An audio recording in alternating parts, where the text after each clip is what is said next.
வணக்கண்ணே, வணங்க. நல்லா இருக்கலாம், நல்லா இருக்கணும், சந்தோஷப்படுங்க. அதாவது ராஜமூலிகை பற்றி சொல்ல வந்தேன்.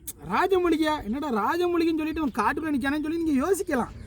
மூலிகைனால மலைப்பகுதியில் தானே இருக்கும், இவன் காட்டுக்குள்ள வந்து ராஜமூலிகைன்னு சொல்கிறானே நீங்கள் யோசிக்கலாம்.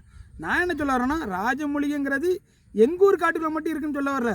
உங்கள் ஊர் காட்டுக்குள்ளே இருக்கும், உங்கள் பக்கத்து தோட்டத்தில் ஓடியும் இருக்கும்.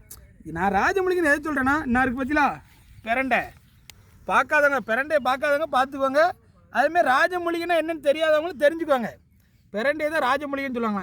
ஏன் ராஜமூலிகை அப்படின்னு சொல்கிறாங்கன்னா, அதாவது எலும்பு முறிவு ஏற்பட்டால் அந்த எலும்பு ஒட்டாத எலும்பு கூட ஒட்ட வைக்கிற தன்மை உள்ளதான் பிரண்டை. அதனால தான் இதுக்கு வந்து ராஜமூலிகைன்னு பேர் இருக்குது. அது மட்டும் இல்லாமல் நம்ம உடம்புல இருக்கிற நிறைய நோய்கள் வருது. இப்போ வந்து ரொம்ப எல்லாருமே ரொம்ப சீக்கிரம் அடைஞ்ச மாதிரி டக்குன்னு ஒரு நோய் வந்து எதிர்ப்பு சக்தி கம்மியாக இருக்குன்னு சொல்கிறாங்க. இந்த பிரண்டை வந்து ஒரு கீரை வகையோட சேர்ந்தது. அதனால் இதில் வந்து எதிர்ப்பு சக்தி வந்து ரொம்ப அதிகமாக இருக்குது. இந்த பிரண்டையை வந்து நம்ம வந்து மறந்துட்டோம்.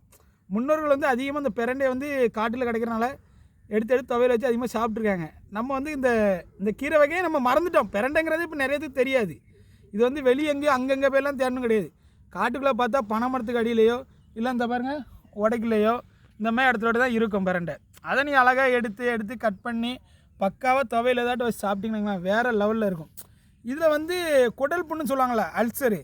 அதாவது அல்சருக்கு நம்ம எதேதோ மருந்து தேடி எழுகிறோம், எங்கேயும் போண்டாங்க. இந்த பிரண்டை இருக்குல்ல, இதை நீங்கள் துவையில் வச்சு சாப்பிட்டிங்கன்னா அந்த அல்சர் குடல் புண்ணுங்கிறது காணாமே போயிடும், வேறு லெவலில் இருக்குமா.